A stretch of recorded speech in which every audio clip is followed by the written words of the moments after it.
Hello दोस्तों, जय हिंद जय भारत। आप सभी दोस्तों को मेरी ओर से नमस्कार। आशा करता हूं कि आप सभी दोस्त हमारे स्वस्थ होंगे। इसी उम्मीद के साथ आज फिर हम आपके साथ हैं। दोस्तों, आज हम फिर बात करेंगे राइट टू इंफॉर्मेशन जो अधिनियम है 2005 का, उसके बारे में बात करेंगे। दोस्तों, पहले भी मैंने क्या कि इसके चैप्टर के ऊपर एक वीडियो बनाया हुआ है, सभी चैप्टरों के बारे में बताया हुआ है। इस अधिनियम के क्या कि कितने चैप्टर हैं, वो इसके 6 चैप्टर हैं। और इसकी जो धाराएं हैं, जो सेक्शंस हैं, वो है 31 इसकी धाराएं हैं। तो दोस्तों, आज हम बात करेंगे, सिर्फ एक चैप्टर की बात करेंगे, वो भी हम उस चैप्टर की इंट्रोडक्शन लेंगे। इस चैप्टर में क्या है, बहुत ही ज्यादा जरूरी है एक आम नागरिक के लिए जानना कि क्या क्या हमारे अधिकार हैं और कौन कौन सी हम सूचना मांग सकते हैं, कौन कौन सी सूचना हम नहीं मांग सकते हैं, और कितने दिन का इसमें समय होता है। हाँ, इसका मैं आपको सारांश बता देता हूँ इस चैप्टर का, फिर इसमें समझने में दिक्कत नहीं आएगी। इस चैप्टर में ये बताया है कि पहली बात तो सूचना प्राप्त कौन कर सकता है। दूसरी बात है कि जो अथॉरिटी जो होती है, हमारी पब्लिक अथॉरिटीज हैं, तो वो उनको क्या क्या बाधाएं, उनको क्या है कि क्या क्या वादे किया गया क्या क्या करने के लिए। और उसके बाद क्या है कि जो उनके जो पद होंगे, जो उनके मतलब रैंक होंगे, जो पब्लिक इंफॉर्मेशन ऑफिसर के, उनको क्या कहा जाएगा। तो दूसरी सबसे ज्यादा जो आगे बात करता है, रिक्वेस्ट फॉर ऑब्टेनिंग इंफॉर्मेशन। जो हम क्या है कि एक रिक्वेस्ट देते हैं, प्रार्थना पत्र देते हैं, जहाँ प्रार्थना करते हैं, अगर हमारी डिजायर होती है कोई इंफॉर्मेशन पाने की, तो वो सेक्शन नंबर 6(1) के तहत देते हैं। और क्या डिस्पोजल ऑफ रिक्वेस्ट जो होता है कि जो हमने आवेदन पत्र दिया है सूचना मांगने के लिए, जो उसका निपटारा किया जाएगा, डिस्पोजल ऑफ रिक्वेस्ट, जो हमारा क्या है कि प्रार्थना का डिस्पोजल किया जाएगा। तो वो इसमें इस चैप्टर में भी बताता है, बात करता है। और एग्जामिशन यानी सूट है, कुछ इन्फॉर्मेशन क्या है कि जो पीआई वो नहीं दे सकता, कोई भी नहीं दे सकता, पीआई हो चाहे कोई भी हो। तो वो इन्फॉर्मेशन कुछ बातें किया गया है, और क्या है कि कुछ मतलब की छूट दी गई है कि वो इन्फॉर्मेशन नहीं दी जाएंगी। और फिर बात करता है कि यदि इन्फॉर्मेशन नहीं देनी है, तो सेक्शन नंबर 9 में बात करता है कि ground for rejection to access in certain case. कौन कौन से मामलों में क्या है कि जो उसका ग्राउंड बताया जाएगा कि क्या क्या इंफॉर्मेशन हम नहीं दे सकते हैं, क्यों इंफॉर्मेशन नहीं दी गई है। तो इसके बारे में बात करता है कि इसका ग्राउंड बताया जाएगा, किस कारण से आपको इंफॉर्मेशन नहीं दी जा रही है। तो क्या है कि एक थर्ड पार्टी होती है कि उसकी भी इंफॉर्मेशन नहीं दी जाती। जब इंडियन एविडेंस एक्ट में जाते हैं, जो हम प्रिविलेज पढ़ते हैं, बिटवीन लॉयर एंड क्लाइंट के बीच का होता है, हस्बैंड एंड वाइफ के बीच का होता है। तो वो इस तरह से कुछ प्रिविलेज मिले हुए हैं कि जो क्या है कि उनकी थर्ड पार्टी की क्या है कि सूचनाएं, हम उनकी बातें डिस्क्लोज दूसरे व्यक्ति को नहीं कर सकते हैं, जिसको हम थर्ड पार्टी कहेंगे। चलो एक एक सेक्शन का मोटा मोटा हम बात करते हैं। और इससे पहले तो हम बात करेंगे इस चैप्टर का जो है, जो चैप्टर नंबर 2 की बात कर रहे हैं, 2 की बात कर रहे हैं, जो सेक्शन नंबर 3 से लेकर के 11 तक बात करता है, जिसमें कुल कितनी सेक्शन है, वो 9 सेक्शन इसमें कवर की गई हैं। जो सेक्शन नंबर 3 कहती है कि राइट टू इंफॉर्मेशन, जो सूचना का अधिकार है, जिसमें क्या बताया है कि कोई भी भारतीय नागरिक, है ना, एनी सिटीजन ऑफ इंडिया, कोई भी भारत का नागरिक है, उसके पास क्या है कि सूचना पाने का अधिकार होगा। ये सेक्शन, ये मोटी मोटी थोड़ा थोड़ा इंट्रोडक्शन बता रहे हैं, जो महत्वपूर्ण बातें होंगी वो हम बताते जाएंगे। तो सेक्शन नंबर 4 में बताता है कि ऑब्लिगेशन ऑफ पब्लिक अथॉरिटीज, यानी कि जो उनको बातें किया था, उनकी जो बाध्यताएं थी पब्लिक अथॉरिटी को, तो वो क्या कहती है। तो इसमें एक मेन बात बताई है, जब ये 2005 में ये एक्ट आया, इसकी इनएक्टमेंट जो तिथि के बाद, दिन के बाद क्या है कि 120 दिन के अंदर सारे रिकॉर्ड मेंटेन करने थे अथॉरिटियों द्वारा, कि जो कि ये बताया गया है, इसमें 120 दिन का समय बताया गया है। और उस अथॉरिटी की पावर्स क्या क्या होंगी, और कौन कौन से रिकॉर्ड क्या क्या मेंटेन किए जाएंगे, चाहे रिटर्न में हो चाहे इलेक्ट्रॉनिक हो, तो जो भी है, तो वो इसमें क्या है कि बाध्यताएं बताई गई थी, इसलिए बोला obligation of public authorities. Public authorities क्या होती हैं दोस्तों, ये पब्लिक अथॉरिटी होती है जहाँ तो क्या पार्लियामेंट, जहाँ कोई भी लेजिस्लेचर द्वारा कोई कानून बना करके क्या है कि इनको क्या है अथॉरिटी को पावर्स दी गई हैं, जहाँ कोई संविधानिक को कोई ऐसा लॉ बना करके, तो ये लंबी बात हो जाएगी, लेकिन क्या है कि इनको कुछ बाध्यताएं दी गई, इनकी पावर से दी गई, इनकी क्या बाध्यताएं की गई कि आपको क्या क्या करना है और पब्लिक अथॉरिटीज को, तो वो सेक्शन नंबर 4 में बात करता है। सेक्शन नंबर 5 में वो बोलता है कि मतलब कि आप पब्लिक इंफॉर्मेशन ऑफिसर, जो इनके जो पद होंगे वो रैंक होंगे। तो इसमें ही दोस्तों ये बात की गई है कि ये जो जब ये एक्ट का इनएक्टमेंट हुआ था, उसके बाद क्या है कि इसमें ये किया गया है कि क्या होगा कि जो पब्लिक इंफॉर्मेशन ऑफिसर हैं, तो 100 दिन के भीतर भीतर क्या है कि इनका गठन या इनको क्या है कि किया जाएगा। इसमें भी दो दो प्रकार के ऑफिसर बताए गए हैं, जिनके बारे में मैं पहले भी बात की है। पब्लिक इंफॉर्मेशन ऑफिसर तो कहेंगे ही कहेंगे, लेकिन उसके साथ एक शब्द और लगता है, सेंट्रल पब्लिक इंफॉर्मेशन ऑफिसर लगता है। अगर कोई स्टेट की कोई अगर तो कोई सेंट्रल गवर्नमेंट द्वारा जो भी कोई ऑर्गेनाइजेशन गवर्न किया जाता है, अगर उससे संबंधित कोई आपको सूचना चाहिए, तो आप क्या लिखेंगे, जहाँ क्या किसको आप देंगे, वो होगा central information of central public information officer होगा। यदि तो कोई स्टेट से आपने मांगना, स्टेट का डिपार्टमेंट है, स्टेट गवर्नमेंट का कोई गवर्नमेंट उसको कर रही है, अगर उससे आपने कोई सूचना मांगनी है, तो उसको हम कहेंगे SPIO, यानी कि स्टेट पब्लिक इंफॉर्मेशन ऑफिसर। कि जो कि इनका क्या है कि ये भी दो अफसरों की ऑफिसरों की बात करता है। तो चलो फिर हम चलते हैं कि जो सेक्शन नंबर इसकी 6 है, वो कहते हैं रिक्वेस्ट फॉर ऑब्टेनिंग, बताया है, इस सेक्शन का नाम है कि रिक्वेस्ट फॉर ऑब्टेनिंग इंफॉर्मेशन।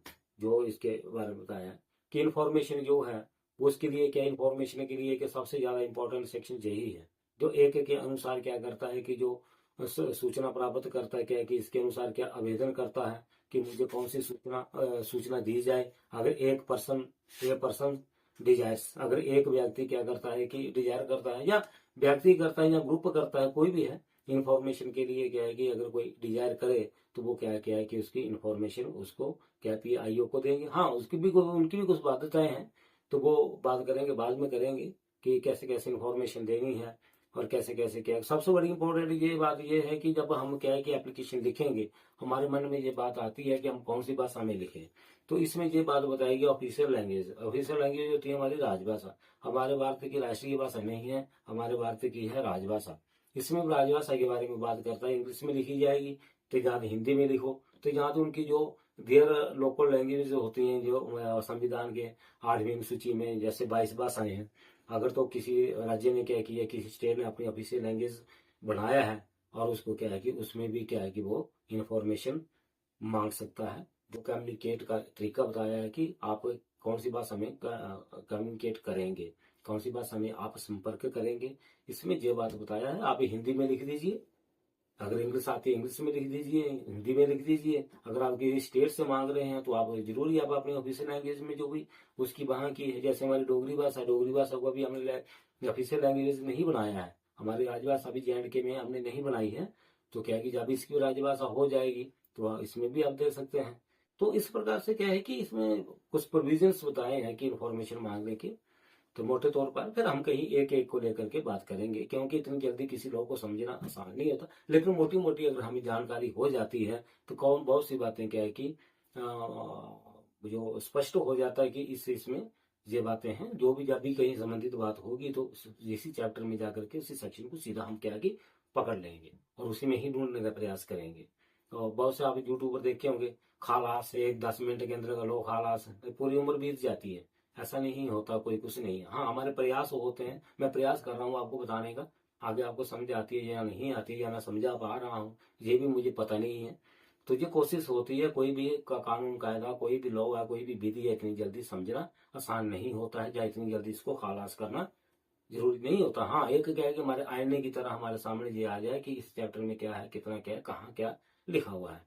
तो फिर हम बात करेंगे कि जो डिस्पोजल ऑफ रिक्वेस्ट, यानी कि क्या है कि जो हमारा प्रार्थना देते हैं उसका क्या है कि निपटारा। ये भी बहुत अच्छी बात बताई है कि 30 दिन के अंदर क्या है कि इसका निपटारा करेगा कौन, PIO। अगर सेंटर का है तो CPIO करेगा, अगर स्टेट का है तो कौन करेगा, SPIO, कि जिसके समक्ष आपने बिफोर आपने कह दिया है कि आवेदन किया है कि सूचना मांगने के लिए। तो वो क्या है कि 30 दिन का समय होता है कि उनकी प्राप्ति के बाद आपको सूचना देने का। और उसमें क्या है कि क्या क्या कुछ प्रोविजन भी बताए हुए हैं कि भाई कौन सी सेक्शन के तहत, अभी हम सेक्शन नंबर किसी में 8 में जाएंगे, उसमें थोड़ी छोटी मोटी बात करेंगे। तो वो क्या है कि उसके लिए क्या बताया कि निपटारा करेगा। तीसरे पहली बात तो मेन बात यही है कि अगर आपको 30 दिन के अंदर आपको जवाब नहीं मिलता है तो आप क्या है कि फर्स्ट अपील लगा सकते हैं। तो वो ये भी लिख देता है कि जब इन्फॉर्मेशन, हमने भी इन्फॉर्मेशन मांगी, आरटीआई लगाई हुई है, तो उसमें ये नीचे लिख देता है अगर आप इस इन्फॉर्मेशन से संतुष्ट नहीं हो तो हमारी जो अपीलेट अथॉरिटी है आप उसको भी कर सकते हैं। ये लगभग क्या है कि जिनकी मैंसरिया गुड फेथ में होती है, जो इन्फॉर्मेशन देते हैं, ये बातें जरूर मेंशन करते हैं, इन्फॉर्मेशन देते भी हैं। और जिनकी मैंसरिया गिल्टी माइंड होती है कि हमने क्या है कि देनी नहीं इन्फॉर्मेशन, हो सकता है हमारा ही मैटर हो, तो वो कभी ना आपको इन्फॉर्मेशन देंगे तो ना किसी तरह आपको डिटेल में कुछ बताने का प्रयास करेंगे। तो वो क्या है कि इसमें जो बताया है कि अगर दिया भी जाता है, लास्ट इसके 3-4 पॉइंट आप पढ़ेंगे इस सेक्शन के, उसमें देखना अपीलेट अथॉरिटी को भी क्या है कि कह सकता है, उसमें मेंशन कर सकता है ये इन्फॉर्मेशन देने के बाद। तो फिर दोस्तों सेक्शन नंबर 8 बहुत ही इंपॉर्टेंट है, बहुत लंबी है ये। तो इसमें ये बताता है अब्जम्पशन फ्रॉम डिस्क्लोज इंफॉर्मेशन, यानी कि सूट है, एग्जम्पशन है हमारे, सूट है कि मतलब कि कुछ इन्फॉर्मेशन आप नहीं मांग सकते। जो इसका सेक्शन का क्लॉज 1 पढ़ेंगे, उसका सब क्लॉज जो है ABCDEFGHIJ, कम से कम 10 बातों की आप इन्फॉर्मेशन आप नहीं मांग सकते हैं। और उनको क्या है कि जो PIO होंगे वो इन्फॉर्मेशन देने के लिए क्या है कि उनको सूट है, वो इस प्रकार की इन्फॉर्मेशन नहीं देंगे। कैसे, किस प्रकार की इन्फॉर्मेशन होती है, जैसे मान लो कि हमारे संप्रभुता का मामला है, सॉवरनिटी का मामला है, हमारा क्या कि इंटीग्रिटी का मामला है, कि अखंडता का मामला, जिससे क्या है कि कुछ बातें होती हों और जो कि हमारा क्या सुरक्षा के लिए बहुत ज्यादा मतलब जरूरी होता है, तो वो आप सूचना नहीं मांग सकते हैं। जहाँ कोई क्या है कि मतलब कि साइंस के मामले, विज्ञानी के मामले में आप कितने दिन के अंदर भाई हमारी मिसाइल बनने वाली है, ये है, वो हम इन सूचना नहीं मांग सकते हैं।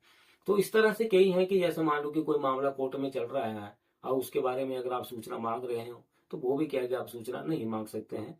तो इसकी क्या है कि एक लिस्ट हम तैयार करेंगे, अगले लेक्चर में कहीं बनाएंगे हम। तो अगर लाइक करते रहेंगे हम जरूर करेंगे, लिस्ट पूरी बना देंगे हम कि जो 10 बातें हैं जिनकी हम क्या है कि इन्फॉर्मेशन नहीं मांग सकते हैं।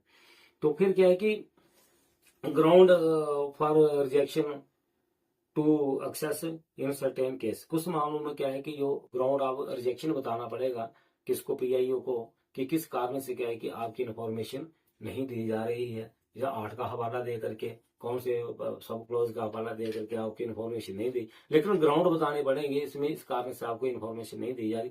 ये नहीं इन्फॉर्मेशन क्या है कि RTI लगाई है उसका जवाब ही नहीं देना है ना, कुछ ना कुछ उसमें बताया जाएगा कि आप किस कारण से है, जहाँ जो आपने फीस कम भरी है, आपके जो कागज क्या है, जो प्रतिलिपियां होती हैं, जो कॉपीज होती हैं वो ज्यादा है, आपने जो ड्राफ्ट भरा है 10 रुपए का भरा है, आपका क्या है कि जो फीस है वो 50 रुपए की है, तो सबसे बड़ा अच्छा रहता है पोस्टल ऑर्डर। तो उसके अनुसार क्या है कि आपने जो कम भरा है, कुछ ना कुछ उसमें दिया जाएगा जो अगला रास्ता अगला ढूंढेगा। देखिए हम भारतीय नागरिक हैं और जो कि पब्लिक इंफॉर्मेशन ऑफिसर होते हैं, पढ़े लिखे होते हैं, उनको पूरी जानकारी होती है। उनको क्या है कि अगर कोई छोटी मोटी कमी रह भी जाती है तो बहुत से क्या है कि जो RTI के जो मतलब कि PIO होते हैं वो कुछ बातें बताते हैं कि ऐसा करो कि आपको इन्फॉर्मेशन दी जाएगी, कुछ ना कुछ उसका ग्राउंड बताया जाएगा। ऐसा तो नहीं है ना कि किसी ने RTI लगाई है तो हो सकता है कि उसमें कोई कमी हो, ऐसा तो नहीं है ना कि जिसने लगाई है बिल्कुल परफेक्ट ही लगाई है, ऐसा है। लेकिन उसको बताए तभी तो अगला रास्ता ढूंढेगा। एक बार लगाएगा तो एक बार फिर क्या है कि उसकी क्या है कि कमियां पेश करके भेजेगा, है ना। तो ये नहीं है कि किसी की कोई कमी रहेगी उसका फायदा ले लेना कि चलो ठीक है भाई ये मौका मिल गया कि हम इनको इन्फॉर्मेशन देंगे, क्या है कि उसका भी क्या है कि कुछ ना कुछ ग्राउंड बताना ही पड़ेगा।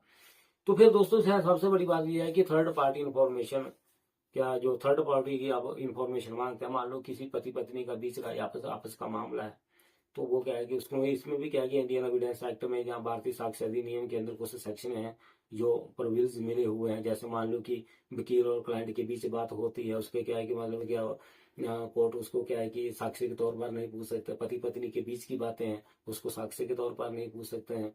या कोई और क्या है कि अपना सेंट्रल गवर्नमेंट का और इंटेलिजेंस एजेंसी हमारी होती हैं, आप उनके बारे में भी, उनका भी क्या है कि डिस्क्लोज करने से, जहाँ हमारे उनको क्या है कि थोड़ी उन लोगों को प्रिविलेज है, उनको विशेषाधिकार मिले हुए हैं, इनके बारे में आप नहीं पूछ सकते। तो ये है। तो दोस्तों इन्फॉर्मेशन जो आज तो मैंने इसकी इंट्रोडक्शन बताई है, सबसे ज्यादा इंपॉर्टेंट क्या है कि इंफॉर्मेशन मांगने वाले के लिए सेक्शन नंबर क्या कौन सी है? 6 तो है ही है, और 8 जब आपकी एप्लीकेशन दिखे तो आप देख लीजिए कि कौन कौन से मतलब इनको क्या सूट है, जो इंफॉर्मेशन नहीं देंगे उसमें आप मेंशन नहीं करना। उसके बाद क्या है कि थर्ड पार्टी की भी जो मतलब बात है, जो सेक्शन नंबर 11 है, उसकी भी आप इंफॉर्मेशन नहीं मांग सकते, वो भी आप पढ़ लीजिए। एक सबसे बड़ी बात है कि आगे आएगी सेक्शन नंबर 24 है। सेक्शन जो है, जो धारा 24 है, उसके अंदर भी क्या है कि 22 प्रकार के ऑर्गेनाइजेशन बताए हुए हैं जिसकी आप इंफॉर्मेशन नहीं मांग सकते हैं, जो सेंट्रल गवर्नमेंट द्वारा क्या है कि गवर्न किए गए हैं, जो कि इसकी इसकी राइट टू इंफॉर्मेशन एक्ट की जो अनुसूची 2 है, उसमें क्या है कि एक लिस्ट बताई गई है, आप कौन कौन से ऑर्गेनाइजेशन की इंफॉर्मेशन नहीं मांग सकते हैं, वो भी बड़ी बनाई लिस्ट है। तो चलो दोस्तों, अभी क्या है कि लेक्चर लंबा हो जाएगा, हम सारी बातें करेंगे एक एक करके, थोड़ा थोड़ा क्या कि आज मैंने ये थोड़ा इंट्रोडक्शन इसका बताया है कि इसके कितना महत्व है और इसमें क्या क्या है, और क्या है कि पूरी पूरी बातें मैंने नहीं बताई हैं कि पूरी सेक्शन आपको पढ़ के बता दी है मैंने, ये कर दिया। हाँ, अगली बार हम चलेंगे तो जरूर क्या है कि अगर पूरी पूरी सेक्शन पढ़ के बताएंगे। पहले क्या है कि हमारा क्या है कि एक मामला साफ हो जाए, कि स्पष्ट हो जाए कि हम कौन सी सेक्शन, कौन सी बात राइट टू इंफॉर्मेशन से संबंधित किस चैप्टर में, किस सेक्शन में हमने आगे पढ़नी है। ये इसलिए मैंने आपको इंट्रोडक्शन दिया है। Thank you. जय हिंद, जय भारत, और स्वस्थ रहें, खुश रहें, और भगवान आपको सभी को खुश रखे।